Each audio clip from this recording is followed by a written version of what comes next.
But in terms of the trade data, the May export figures beat expectations.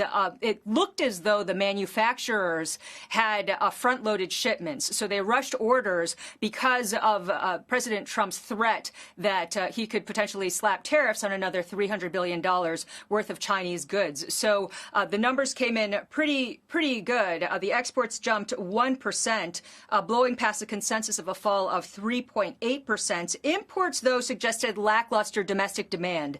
And there's been a lot of talk here about how the chances of a second half recovery are probably not going to happen because of the weaker global demand, as well as the U.S.-China trade war. One other development on the U.S.-China trade war that I wanted to point out to you guys, because China responded to Treasury Secretary Steven Mnuchin's assertion that the U.S. and China, that President Trump and President Xi were going to meet at the G-20, and they wouldn't confirm the meeting today at the regular foreign ministry briefing. This is what the foreign ministry said. The ministry said, "We have noticed the United States has repeatedly expressed its expectation.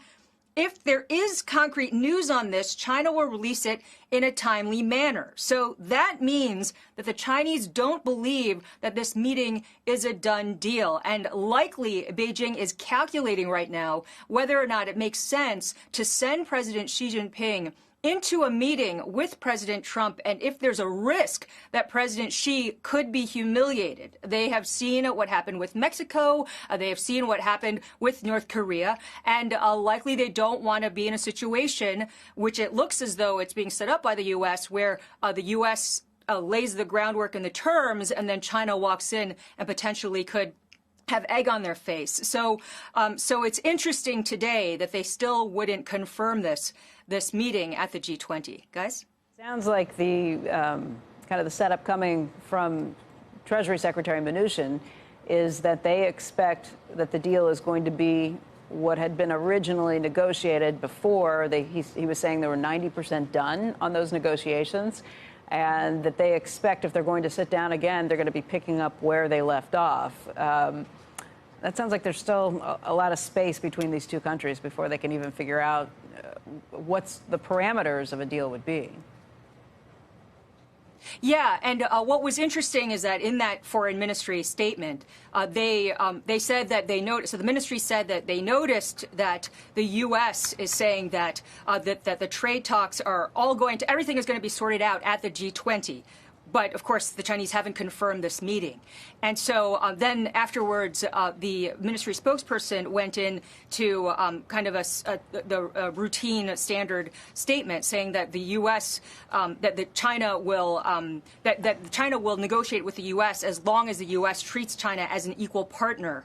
And that if that doesn't happen, then China will fight to the very end. So it suggests, I think, that China is potentially looking at a way where it doesn't necessarily have to be in that meeting with President Trump. It could be, China could be thinking that it's going to blow off this meeting and it could still walk away, because the other calculation that China has is that it does still want to appear as though it's the statesperson and the adult in the room in this relationship, that it's the stable, consistent partner. So from an international standpoint, it won't want to back out of the meeting, but it also wants to be very careful about what happens if it does go into a meeting. I mean, it's interesting from the perspective that the U.S. has, I think the markets, I would say, markets have been thinking that it's the G20 and that's where we'll get some clarity. But China probably doesn't have the same interest in setting that up. And I hadn't thought about that until you just started talking about it this morning. The idea that China says no go, and then how do markets react, I guess, in turn?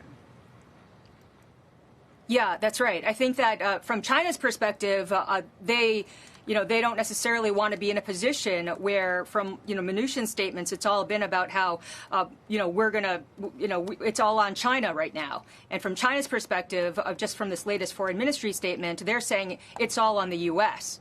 So they don't want to be in a situation where they're potentially seeing their president publicly humiliated by President Trump.